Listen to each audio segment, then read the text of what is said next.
Welcome to the Top 10 Garden Show with Ken Lain. Listen to Ken's tips, tricks, and garden shortcuts guaranteed to make your gardens more beautiful than ever this year. Now, welcome your host, Ken Lain. So we are into the autumn season, and I think autumn is underplayed. I think it's one of the best times to be putting new plants in the ground. And here's the reason why. First of all, you get more plant for your money. Either you get this shift between summer and fall and winter plants, so you can get them at a discount or on sale or at a reduced or multiple price. So the summer plants especially, and there's nothing wrong with planting those, just they're past their prime. Crape myrtles, they've been blooming for 2 months now. They've been glorious, and now they're starting to not bloom as much. They have their little bean pods that they kind of throw on there, and they've lost their glory. Well, we don't want those. We don't winter those over. We'd rather have you take them. Get them out of here. We've got fall plants coming in. So the grasses and the amber maples, there's all these huge mums. There's all these different flowers and plants coming in that are in their peak during the autumn season. And so you can buy them at a value price. That's good, the previous season. And then the plants that are coming in, let's say a peak season, you've got a smoke bush or let's say a rose of Sharon or different evergreens, maples, aspens, they're coming in and they're bigger than they were in the spring. So they've been filling out all season. So you get more plant for your dollar. They aren't at a discount. They're regular price what they've been all season, but they're bigger because they've been growing all season. So it's just a great time. They transfer into the ground with less transplant shock because the ground is warm. The days are cool. The nights especially are cool. That wind that just whips through stuff. Spring is like a windy time when that's not good, especially as you have this brand new growth that comes out. It's harder on plants. Well, the foliage is mature now, and that crazy nonstop wind of spring is kind of, it can be blustery, but that prevailing southwest wind, that's not there like it is now. So they root out faster, they adapt easier.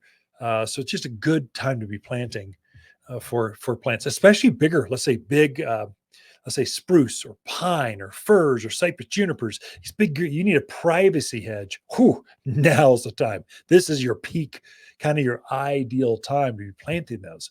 Now, if you're planting, now I encourage it, obviously, but if you plant now, you're going to need to take care of it through the winter. And so it's not like you can just put it in the ground, water it once, and you're done till next spring. That is going to fail miserably for you. It's not going to be good, not going to be pretty. You're going to think, oh, I'm such a bad gardener. No, you're a bad waterer or carer for plants.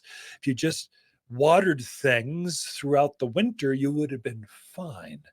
And so that's the caveat. I notice the difference between, let's say, Midwest or Southern. They're saying fall is for planting. That's true because you put it in the ground, everything turns to ice, and you don't care for it. We don't do that here. I mean, first of all, who lives in that kind of climate? Here, it's so nice. It's January. It's still beautiful out. Well, plants are also still rooting at that point, and they're still using moisture. They don't have this permafrost. We keep growing. And so you'll get more growth next spring. So you're watering things. I would say water like you normally would through October, the next couple months.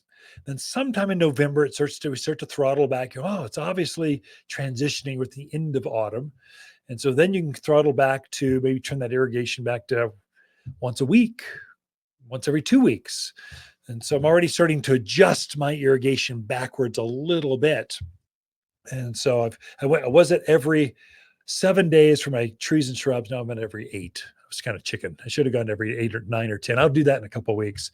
My container gardens, I was at every day. Now I'm at every other day. The shrubs and flowers and kind of perennial flower stuff, I was out every 4 days, now every 5. So I'm just slowly backing it off. I'm not playing with the length of time.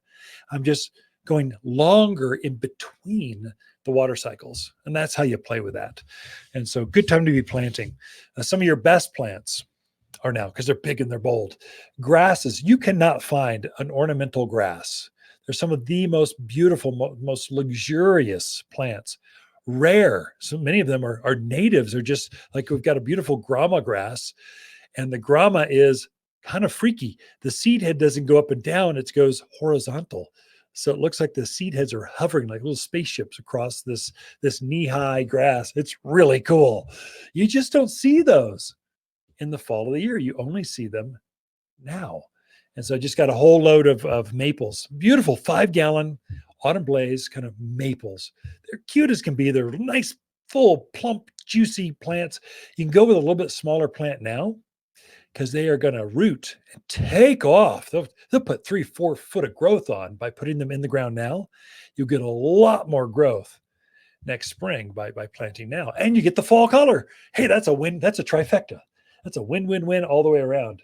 Anyway, that's lots of good things going on in the gardens. And then, of course, your fall perennials and your fall annuals like pansies and violas and snapdragons, your fall vegetables like broccoli and cauliflower and spinach and lettuce. These are all things that would not appreciate being planted a month ago, but they love to be planted right now, because a month ago it was still kind of warm. The nights were warm. Now it can be, okay, yes, it bumps up to, it flirts with 90, but then it comes right back down. So it cools. It's not so much how warm it is during the day, it's in the evening. Can you sleep with the windows open? Because if you can, your plants can. And they just go, oh, this is so nice out here. I just love it. And they grow like crazy. And so you got easily a month, maybe a little longer before autumn color shows up. You can see a little tinge of things where the plants are stressed. That should be a concern for you. If your plants are turning color early, that is not good. So it's you got a problem, come talk to us right away so we can correct that. But the rest of us, a healthy plant, it's out there in the yard. It's going to be another, sometime in October, things start going. And autumn kind of goes from October through the first part of December. That's kind of that peak window. If you're down to the lower elevations like Cottonwood, Camp Verde, Sedona, maybe it's a week, 10 days, a little bit later. If you're but the higher elevation, Groom Creek, Highland Pines, Ash Fork, maybe it's 2 weeks ahead. But basically, we're all sort of in the same window. This higher elevation of the mountains of Arizona, it's going to be October, November is our true autumn season. As far as fall color goes, that's when the maples and the aspens and all those different robust colors, your nandinas start to get that tinge of red over top of them, that beautiful color. The mums just get more and more and more glorious as we get into. I'm going to pick my first pumpkins. So I'm going to take a pump. Okay, it's time. It's decoration season. My pumpkins are ready, at least a couple of them. I'm going to pick those, bring them up, and put a few mums around and do my autumn thing like I do every year.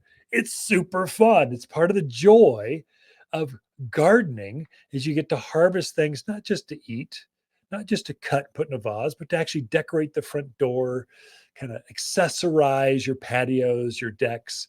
And pumpkins are a good one. Echinaceas are a good one. Sunflowers are a good one. There's certain things that I do that I plant earlier just for this season. It's kind of a weird thing. But if you're a decorator, gardener, artistry at all, creative at all, you see the joy in that. And I think you have to have a creative kind of vibe to you to be able to garden. You just have this, or at least this great expectation. You're putting a small tomato plant in the ground and you fully expect it to have tomatoes covering this beautiful head high plant.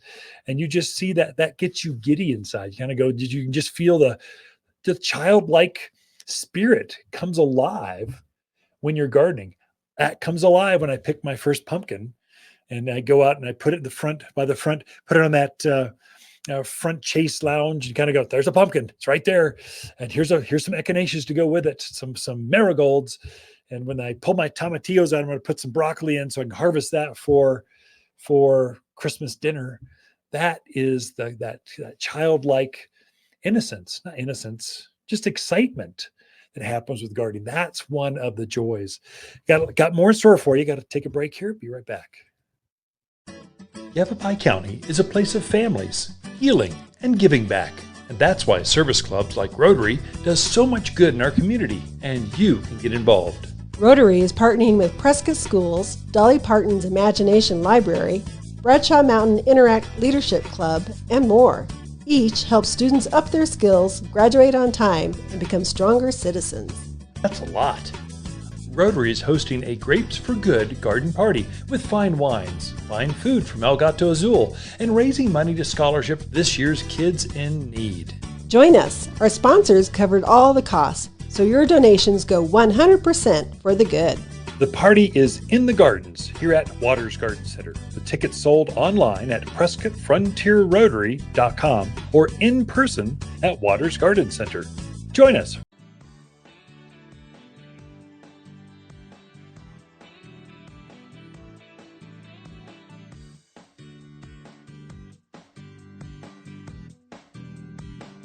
You're listening to garden expert Ken Lain. He can be found throughout the week at Waters Garden Center in Prescott.